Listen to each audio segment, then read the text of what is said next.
저번 시간에 이어가지고 이번 시간에는 우리가 소화 과정에 이어서 위, 특히 씹어서 위장에서 어떤 역할을 하는지 대해서 한번 설명해 드리도록 하겠습니다.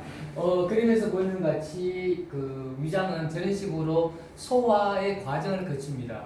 그런데 생각보다도 위장이 하는 역할이 더 중요할까요? 소장이 하는 역할이 더 중요할까요? 위요. 아, 맞습니다. 예. 그죠? 그래서 생각보다도 위암이 많은 거예요. 위 관리를 잘해야지만이 우리가 소화의 첫 번째 관문이 위장이기 때문에 위 관리를 정말 잘해야 된다. 그러면은 위장이 하는 역할이 사람들이 사실은 그냥 음식물 씹어서 넘기면 되는 거 아니냐라고 생각하시는데 그렇지 않아요. 위장이 하는 역할은 가장 중요한 역할이 바로 뭐냐 그러면은 사실은 위장은 살균입니다. 살균을 해야 돼요. 우리는 음식을 먹지만은 그 음식에 묻어들어오는 세균들이 많죠. 박테리아, 바이러스, 곰팡이도 많고, 그리고 우리가 음식을 먹을 적에 공기도 같이 먹죠. 공기가 들어오지 않으면 넘어갈 수 있을까요?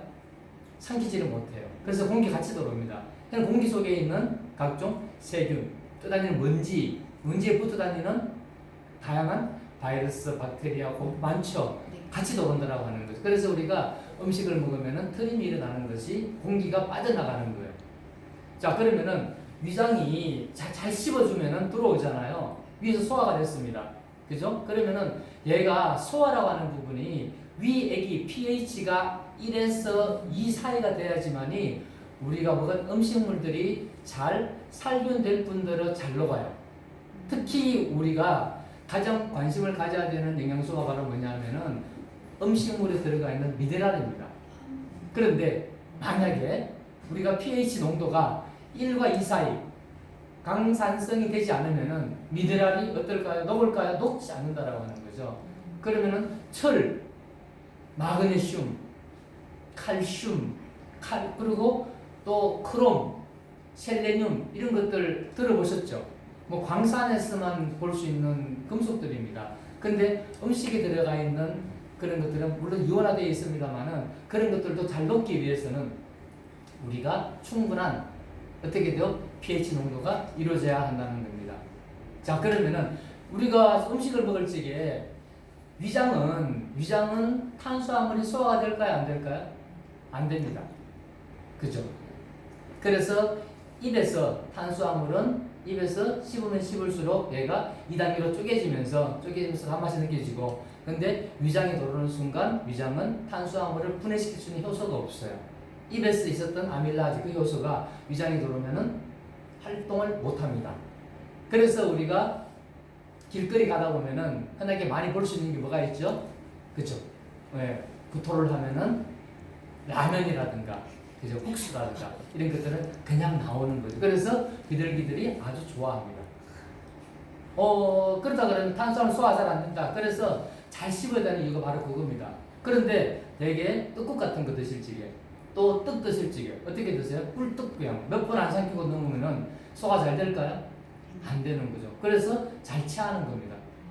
특히 떡국 드실 적에 떡 드시고 간단한 탄수화물 드실 적에는 반드시 아주 많이 평소보다 몇 배 더 많이 씹어 드셔야 되는 것이 소화를 돕는 첫 번째 이유라는 거죠. 그리고 또 위장은 음식물을 한번 들어오면은 빨리 피워야 됩니다.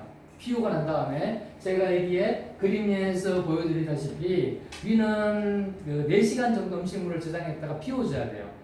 그런데 만약에 음식물을 피워주지 않으면 어떻게 될까요?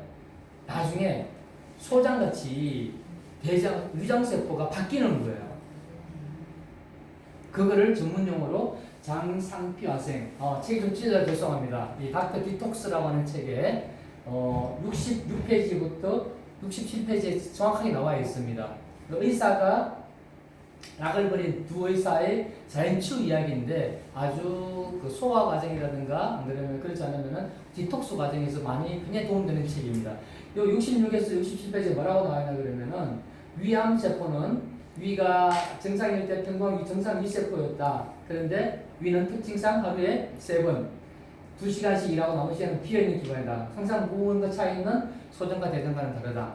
그런데 만약에 항상 위장이 무언가 차 있으면은 스트레스 받겠죠. 그래서 더 이상 못 살겠다 싶어가지고 어떻게 바뀌냐 그러면은 위벽을 구성하고 있는 위세포가 장세포로 변하기 시작한다는 겁니다. 이걸 장상피 화생이라고 기록하고 위점막세포가 장점막세포로 재생했다는 뜻이라고 이야기한다는 거죠. 그래서 어떻게 되냐 그러면 그때부터 한때 정상이었던 위세포는 사기 등등한 암세포로 변해 정상세포를 공격하는 무서운 괴물을 떠난다라고 하는 겁니다. 그래서 이걸 장상피 화생, 그죠? 그래서 우리 위장은 정말 잘 관리해야 됩니다. 그러면 어떻게 관리해야 되느냐? 첫 번째, 잘 씹어줘야 된다는 거죠. 두 번째, 음식을 드실 적에 물 따로 밥 따로. 식사 중간에 물을 충분히 드시거나 국물을 많이 드셔버리면 위액이 희석이 되겠죠. 적당, 소화를 돕는 적당량은 괜찮습니다. 그렇지만은 지나치게 많이 드시면은 바로 그런 문제가 생길 수 있다라고 하는 거죠. 자, 오늘은 또 시간이 조금 지났습니다. 또 다음 시간에 이어가지고 자 위장을 했습니다. 먹어서 위장까지 왔습니다. 이제는 어떤 식으로 소장까지 가는지 그리고 또 소화를 돕는 영양소는 어떤 것이 있는지 다음 시간에 또 말씀드리도록 하겠습니다. 감사합니다.